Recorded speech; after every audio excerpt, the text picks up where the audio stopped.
Hello guys! Ayan guys, no, bibigyan ko lang po kayo guys ng tip, So kasi guys, na minsan po, no, nauubusan po tayo ng kung ano po yung i-upload po natin sa Reels. Ayan, dahil ang hirap po guys gumawa ng content, diba?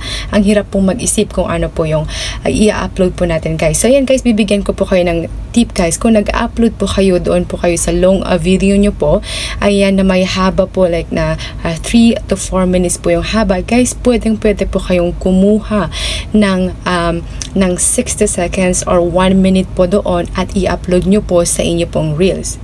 Pero dapat same account po natin siya i-upload guys. Hindi po tayo magkakaroon po ng violations. Any violations. Pero pag kumuha ka po ng video po, like 1 minute lang po yung kinuha nyo po doon sa long video nyo po sa inyo pong profile, at pinost nyo po sa Reels nyo po doon po sa inyo pong page, other account nyo po, yun na po yung magkakaroon na po kayo ng violation, yung unoriginal content. Kaya wag nyo po yung gagawin yun guys, okay? Thanks for watching and God bless us all.